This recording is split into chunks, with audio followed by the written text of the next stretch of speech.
In the course of time, the king of the Ammonites died, and his son Hanun succeeded him as king. David thought, I will show kindness to Hanun, son of Nahash, just as his father showed kindness to me.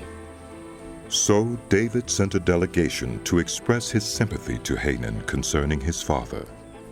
When David's men came to the land of the Ammonites, the Ammonite commanders said to Hanun, their lord, Do you think David is honoring your father by sending envoys to you to express sympathy? Hasn't David sent them to you only to explore the city and spy it out and overthrow it? So Hanun seized David's envoys, shaved off half of each man's beard, cut off their garments at the buttocks, and sent them away. When David was told about this, he sent messengers to meet the men, for they were greatly humiliated.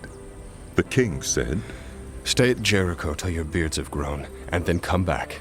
When the Ammonites realized that they had become obnoxious to David, they hired 20,000 Aramean foot soldiers from Beth-rehob and Zobar, as well as the king of Maacah with 1,000 men, and also 12,000 men from Tob. On hearing this, David sent Joab out with the entire army of fighting men. The Ammonites came out and drew up in battle formation at the entrance of their city gate, while the Arameans of Zobah and Rehob and the men of Tob and Maacah were by themselves in the open country.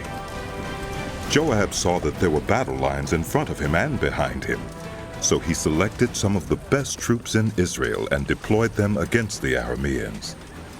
He put the rest of the men under the command of Abishai, his brother, and deployed them against the Ammonites. Joab said, If the Arameans are too strong for me, then you are to come to my rescue. But if the Ammonites are too strong for you, then I will come to rescue you. Be strong, and let us fight bravely for our people and the cities of our God. The Lord will do what is good in his sight. Then Joab and the troops with him advanced to fight the Arameans, and they fled before him. When the Ammonites realized that the Arameans were fleeing, they fled before Abishai and went inside the city. Attack! So Joab returned from fighting the Ammonites and came to Jerusalem. After the Arameans saw that they had been routed by Israel, they regrouped. Hadadezer had Arameans brought from beyond the Euphrates River. They went to Helam with Shobak, the commander of Hadadezer's army, leading them. When David was told of this, he gathered all Israel, crossed the Jordan, and went to Helam. The Arameans formed their battle lines to meet David and fought against him. But they fled before Israel, and David killed 700 of their charioteers and 40,000 of their foot soldiers. He also struck down Shobak, the commander of their army, and he died there.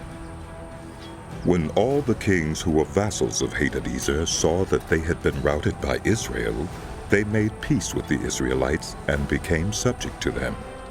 So the Arameans were afraid to help the Ammonites anymore.